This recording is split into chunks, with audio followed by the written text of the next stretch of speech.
Hi, my name is Sudhir Srinivasan. I am the entertainment editor of the New Indian Express newspaper. This is for the cinema division of the company, the Cinema Express.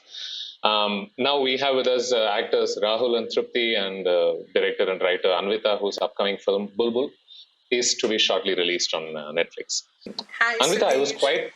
I was quite fascinated by the fairy tale-ish treatment that this raw, dark material got. Could you talk about your inspirations for that and the decision to treat it like a dark comic almost? So I think it comes from the fact that that's the kind of stuff that I want to read. That's the kind of stuff that I like to read. If you read fairy tales of old, the original material, they are cautionary tales. They are slightly dark. They are spooky. They are not your pretty pastely Disney version of the fairy tales. They always have teeth and claws a little bit. So I think I've always been fascinated by that kind of storytelling or even retelling of fairy tales with authors like Angela Carter, these kind of authors when they write, Neil Gaiman, those kind of things. So it's funny that you should mention that graphic novel fairy tale kind of dark fairy tale kind of vibe because that's the kind of material that floats my boat, and I consume it more than I actually consume films. So I think somewhere because that's what where my interest lies. When I was writing it, it kind of I've always wanted to tell a story like that, which is also kind of, Mm. if you think, hark back to your childhood. Your grandmother always told you these stories that a little bit caution should have been, Yeah, I mean, there they should have seemed been innocent back sense. then. As an adult, when you look back at them, you wonder why you were told those stories as a child, because most of them are Yes. pretty dark. Pretty dark because they are cautionary tales. So Yeah. I think that is what really interests me, and that's how the story happened like that. Right, right. Tripti, I mean, this film has you portraying conflicting characteristics almost. You're expected to be vulnerable in the film. You're also expected to be rather authoritative and assertive in portions. Could you talk about the challenges of showing such contrasting behavior in one film? So yeah, when I first read the script, sorry, not the script, but when I first went in for the audition, I didn't know because we were given only one scene, so I didn't know that it'd be such an interesting part for me to play. That it'll have, such an amazing graph. But when she narrated the story to me and she explained her character to me, I got really excited because I think the part was challenging. And as actors, you're always, looking for opportunities that can pull you out of your comfort zone, and that can push your limits a little bit. So it was definitely challenging. She's a girl who goes from being this vulnerable person, this innocent little girl, someone who doesn't really have a personality of her own. Anvita used to always give me this example of a diamond. She used to say that she's this girl is like a diamond refracts light. Similarly, this girl doesn't have any emotion of her own. She will Right. react the way the other person wants her to react. So I was just, which is why for this particular reason I had separate workshops with all my co-actors, you know I see. before, uh, during for our prep, me and Anvita, we did a separate workshop together where she wanted me to know everything about the character and her graph and her life and her backstories, because in the workshops with my co-actors she wanted me to focus on their relationship specifically because she's different with everybody. So Mm. that is something we worked on, and that really worked. Yeah. I mean, Rahul, your character seems very evidently villainous, at least. However, I think what I did spot in the film is also that there was a certain amount of justification for why he is angered. I mean, I also understood where he sort of comes from, even if his reactions are a bit extreme. How did you approach your character? Well, I approached him from very obvious places. He's responsible. He considers himself to be the patriarch of the entire family. As a zamindar, he thinks of himself as the lord and the person who's the benefactor of all the the entire biradri around them. He's grown up to the manner born, very feudal in his outlook. And yet, in the beginning, you see him to be gentle, to be kind, to be loving, he dotes on Satya. Satya can do no wrong, his younger brother. He's like a de facto father to Satya. He understands when he marries a girl of 12 or 11 years old. How old, Anvita? 9 years old? No, 9. she's 5 when you marry. 5. So a girl of 5 years old, there's none of that, I'm now going to, molest my child bride. He waits many years till she becomes... And the tragedy in Indrani's life is that when she reaches a place in time and age where he can now have a relationship with his wife, he realizes that she is perhaps, it's too late. Right. And that deep disappointment and that deep sadness, coupled with the fact that there is a even deeper sense of betrayal on the other side in his life, nothing justifies violence, Sudhir. Nothing justifies any kind of violence towards anybody. So I think his reactions are monstrous, evil,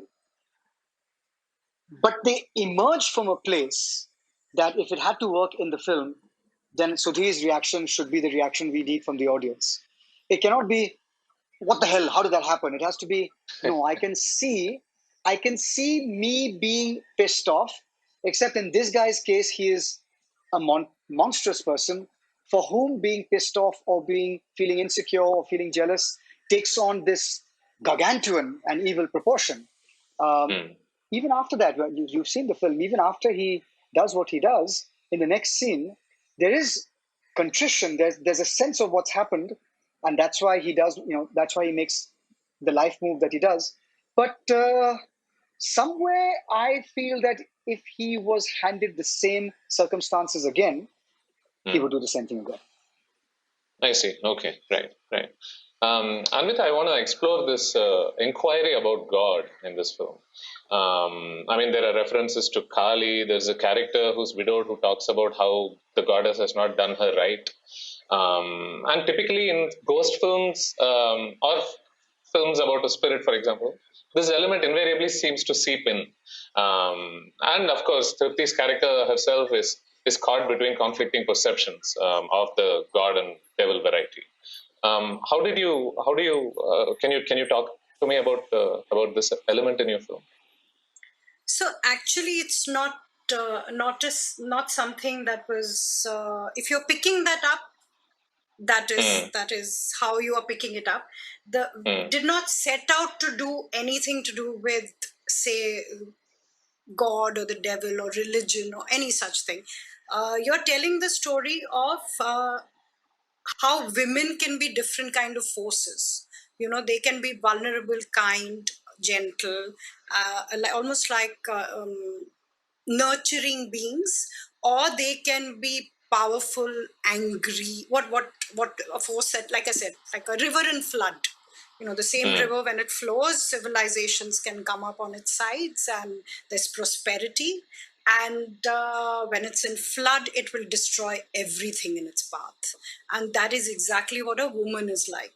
It depends on where you push her, you dam her, you block her, and eventually she will burst the dam and she can destroy things. But the attempt or the in the writing or otherwise was not to talk about divinity in that sense, in the obvious sense. The question is of good and evil, not God and the devil. Right. While we're discussing this, I want to ask you about, since we're talking about portrayal, there's a character with mental challenges in this film. And let's just say, without spoiling too much, that it's not exactly he's not exactly portrayed as a great guy. Now, did you given the general approach to these characters and how these personalities are usually treated in society, did you wonder about any ramifications of such portrayal? Was that a concern, or should people not make much about those things? You're right, because this is such a sensitive thing to address. And as a storyteller, it was the way we approached it, the way Rahul and I talked about it, and even when we were doing the workshops with Atul Mongia, my brief was always look at it. They're actually one person. Both the characters are one person, and they are in the womb. The same person was split into two. Okay, and one got all the nourishment and one didn't. One remained a child, one became a man. So they are actually the same sides of the same man, the two different sides of the same man. One responding at a very visceral childlike fashion to every input, the world at large, people, relationships, everything is looked at it from that point of view. The other is a fully developed man, but sadly, because that one being is so flawed, whether it's because of the system, the society, the conditioning, it is not that he was born like thinking like that. It is the world that he is born into, that he thinks he can Right. get away with anything, that it is his right to act out his first thoughts. So both of them are actually one man, one lesser than the other, one weaker than the other. It's just that, Right. making one the child and one the adult, but both Right. actually being the I same think this person. takes us to a very interesting space because you come from the perspective of a creator, right? Which is where you come from. You're talking about why this character is the way he is. And how do you balance being a creator with, say, the potential social impact of showing a generally oppressed type of people as doing bad in a film? I mean, it seems like an interesting space to speak with you about. Again, like I said, it's tricky, but because instead of looking at it as that, am I doing justice or portraying, people with challenges in a way that is not right, or that is it could be a faulty portrayal. The only thing that I had to do was always remind myself that I'm at this point in time, I'm a storyteller first. I am serving my story, that in this story there is one human being that is split into two, and that human being is flawed. It is this particular human being that is flawed, and it is not his challenge that makes him a bad person. It is just that there is the society around him, the world around him has impacted this particular character like that. I understand. And that is the choice, because it would never be the intention to that's a huge responsibility, and to be not to be taken lightly, that when you're portraying people of anything, whether I'm portraying a Bengali or a person with challenges, or a villager or a thakur, everything comes with its own responsibility. So the only thing that you can do at that point in time is try to be true to the story, and not make, as much as you can sensitively, not make any comments on a certain set of people or human I beings. understand. That is never the intention. Right. Tripti, I want to ask you, how did you process some of the violence your character has to endure in this film? Because it was definitely not a comfortable thing to watch. So I wonder what it must have been for you to portray that. See, I think the credit goes to my director Anvita and my co-actor Rahul, because these are the two people that I was working with in those scenes that you're talking about. And, they just made me feel very comfortable. Those are the scenes that I wanted to specifically approach as the character, and not as the actor.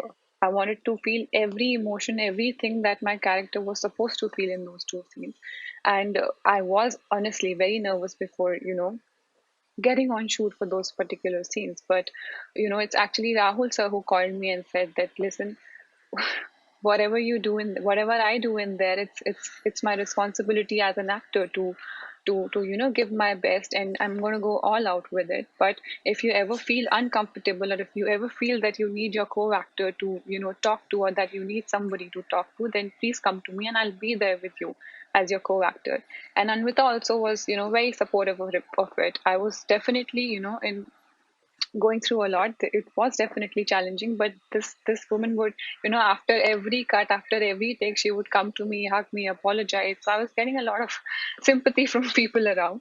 Uh, but yeah, I think I have to give the credit to these two wonderful people. It wouldn't have been possible without their help and support. It would be an injustice if we discuss this film without discussing the feminist aspects of this film, especially towards the end, the forest on fire and a woman struggling to breathe in that space seemed more like a metaphor for how difficult this world is for women in general. At least that's how I saw that. As women, I want to ask both you and, Ankita and Tripti, if you could weigh in on the difficulty of being a woman in this world. See, there are no difficulties. I think the world is changing and people are, standing up for women. Women are in today's world standing up for themselves and raising their voices. But, this is something that has happened with them in the past. And कुछ लोग सोचते हैं that, because we are women, we are expected to behave a certain way. हम ज़्यादा जोर से हंस दे तो that becomes a problem for the society. अगर if we have more, if we hang out with male friends, then that becomes a problem for the society. And this will not change overnight. You can't change people's mind overnight. This will take some time. But having said that, it's honestly, in today's world, I see a lot of changes in people. People are reading a lot about these things and are changing their perceptions on women. Anvita?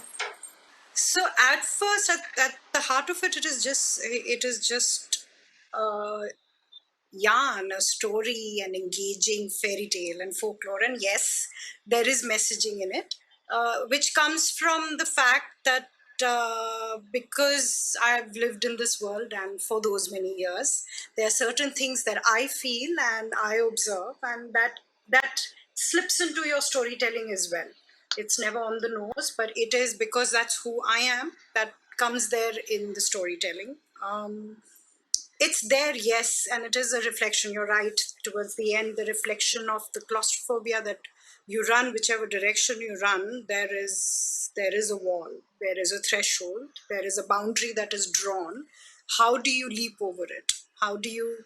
So I think the journey is from being a vulnerable creature that responds to how people expect you to behave, to as you grow up mentally, emotionally, physically, you learn that actually all you have to do is be yourself. Some people will find it difficult to accept, but that's okay.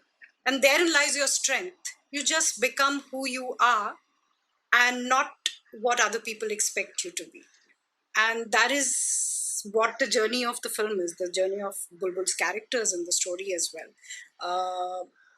Whatever the circumstances, she becomes, as she grows up in that sense, she becomes who she is unapologetically. Right.